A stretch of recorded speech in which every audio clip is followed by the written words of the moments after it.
Are you a big helper? Yeah.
Alright, you know, earlier in the year I got lots of footage because I had a lot of eager people standing around with nothing better to do than hold a camera. And now we're all busy with stuff. Life goes on, right? It's just the way it is. We're busy putting the deck on here and getting ready for the siding. The siding was supposed to come on Friday, but what is that, a day ago? Yeah, yesterday or day before? I don't even know what day it is today. It was supposed to come, but it's a week behind, which is fine. I'm not in a rush for it. I just want to get it before we get the snow. And we'll just be putting it in, we'll put it in the container there and store it in there. So anyway, this is all ready. I got to get the posts on here now. I got to cut this off yet, of course. And we're going to put a rim board on here and put that off. And I got to get preservative spray. Any wood that's not treated out in the elements like this, these are treated posts, but this stuff's not treated. So we'll be spraying that all down for rot resistance and for pests. I got to cut this off yet too. Now we're going to put posts on here and get our top beam put on, basically the same as this. And then we'll be putting our rafters up. And that's probably as far, well, I won't even get that far today, but I want to get that all ready so that when we get the siding, we can just go ahead and put it on, because all the flashings and things like that need to be on in place. So this one here, plus there's a deck. This one here actually has a porch on it, and that side is just a deck over there. We'll get that all done. We don't have decking material right now. I don't even know if that's in the budget for this year or not, but we'll see how it goes. It is a lot cheaper building here, thankfully, than it is in Canada. And even in the last 5 years, we've seen the prices just skyrocket in Canada. In the process of building our last home in Canada, everything just went bananas. We were paying 2-3 times as much as we should have been for plywood sheets and things like that. It was crazy. So thankfully it's a lot cheaper here to build.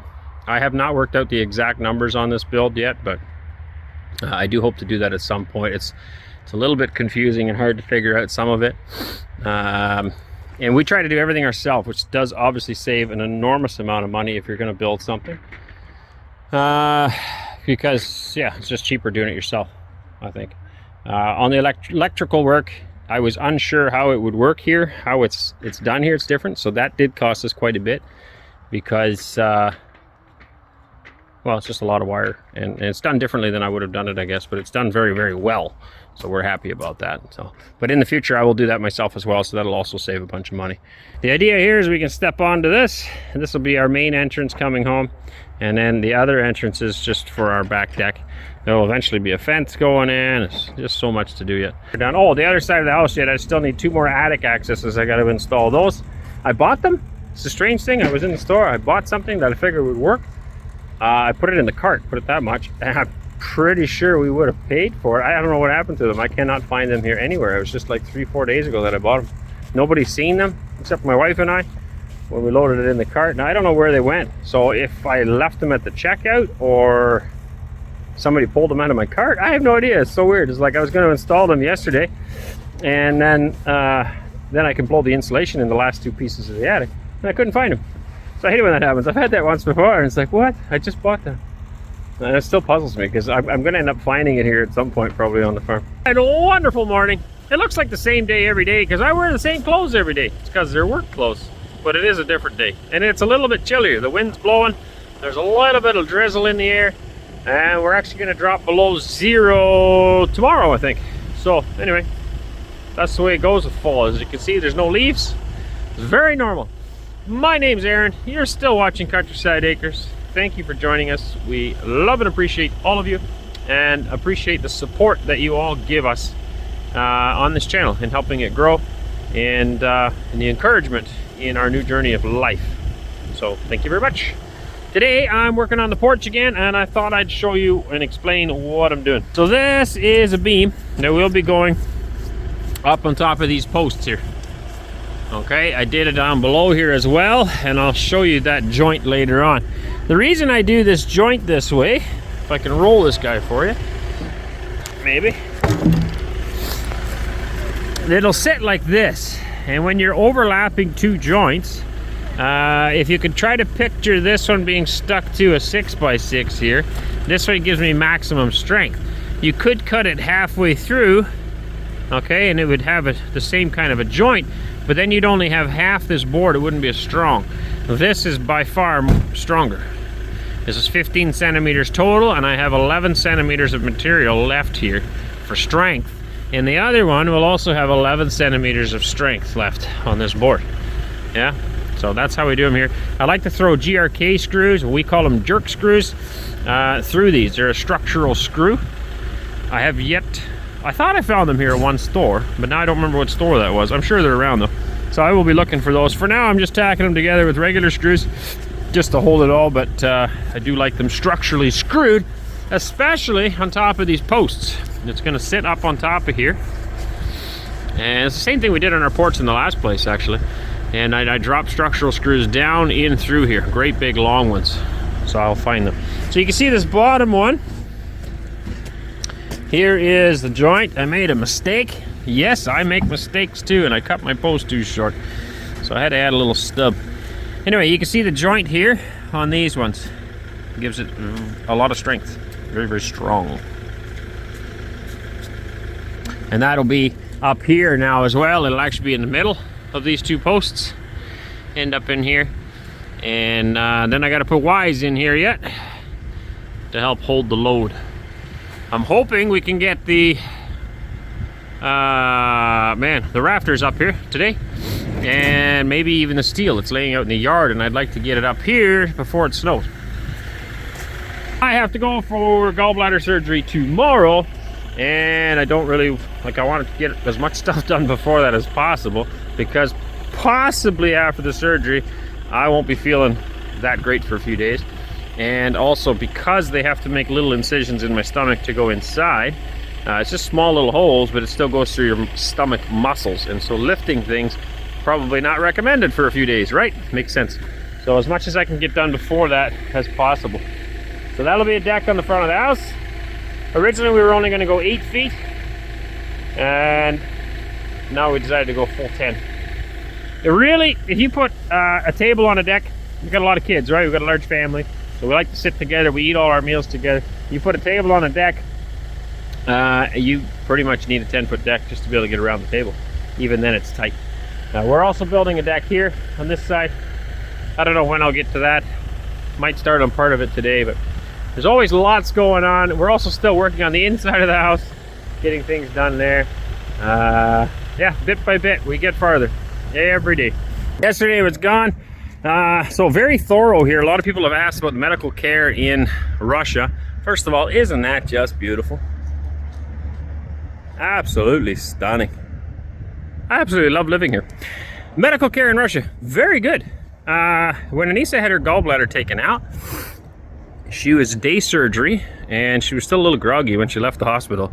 It was that fast. They knocked her out, took the gallbladder out, stitched her up, out the door. And that's not exaggerating, that's literally what happened. But we find that with medical care in Canada now, although we're supposed to believe it's the best system in the world, it's got a lot of flaws. And anybody that's honest will admit that. It's not perfect by any means. Wait times are horrendous. One example I have is with a framing nailer. I actually put a nail through the top of my foot many years ago.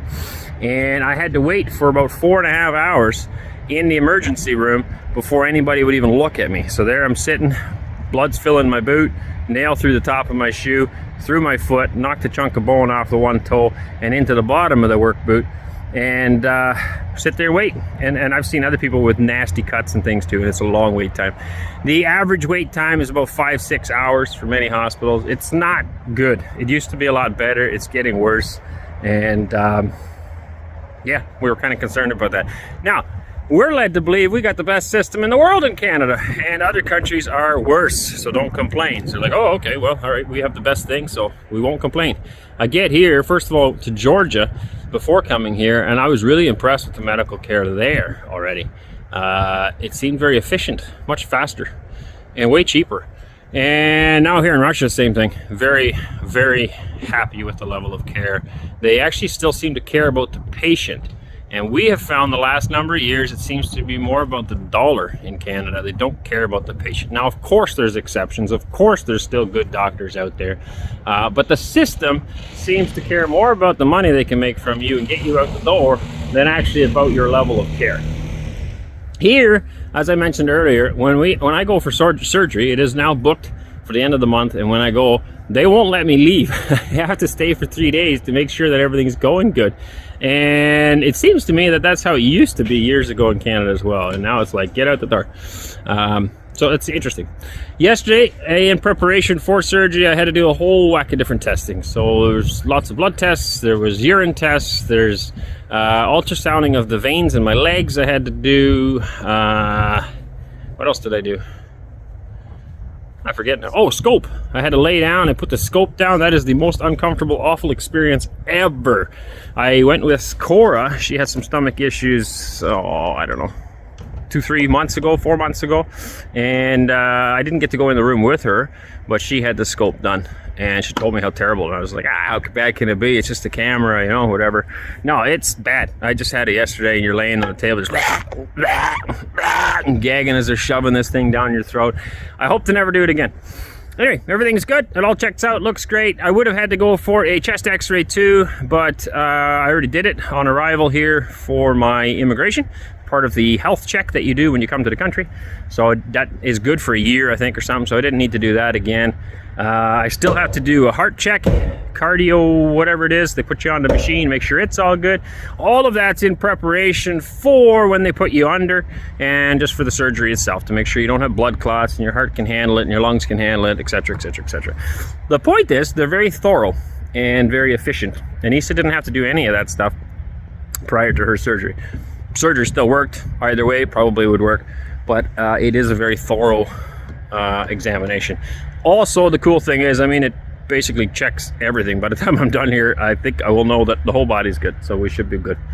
We're now back to work here again, hoping to get a bunch of stuff wrapped up. Once I have my surgery, I'll be stuck in the hospital for 2 or 3 days, and I'm hoping 2, but anyway, could be 3. And then I'll probably not feel that great for a while, because I mean, they've cut into my belly, so I probably won't be able to work as well for a few days either. So we're hoping to get a bunch of projects tied up now, because, you know, realistically it could start snowing sometime. I don't know when. Hopefully not soon, right? Are you ready for snow? No. You don't really care, probably. It's easier to work without it. That's why I don't want it. But yeah, we're not quite done. We got work to do. It is, yeah. And I want to build a shop over here yet. And I'm hoping to have that at least started before the ground freezes. So, stuff to do. In the comments, people were asking about it. A lot of people are saying, save the gallbladder. I would agree. It's just like the appendix. God stuck it all in there. We don't always know what it does or what it's for, but it's in there. And it must be in there for a reason, I figure. But on the flip side, if it's causing discomfort and pain, I have a lot of shoulder pain, a lot of stomach troubles, and it seems to be that the gallbladder is the issue. I know Anneesa, for a long time prior to surgery, tried to fix hers. It never did go away, and she didn't have this massive stone in there like I've got in there. If that thing gets dislodged and comes out of the gallbladder, I will be in excruciating pain, I'm told, and I don't really want that. And because it's not just a stone, there's like 2 or 3 stones in there, plus a bunch of polyps in there, plus the one side of the wall is hardening up or something. Don't fully understand that, but there's really no saving it. That's what the doc said. Like, this thing's just got to come out. And I agree with that assessment. Let's just get it out, get healed up, be done with it. Will it change things inside? Probably. A lot of people say, well, some people say they just live normally afterwards, eat normal, Other people say no, they have dietary issues after. I don't know. Yet to be seen, I guess. But it seems to be the right answer. That's what we're going to do. Hey, darling, can I tell you what's been on my mind? Sick and tired of the 9 to 5 in the city life. Hey, darling, we could get out of town, see the beautiful world around, wanna see it now.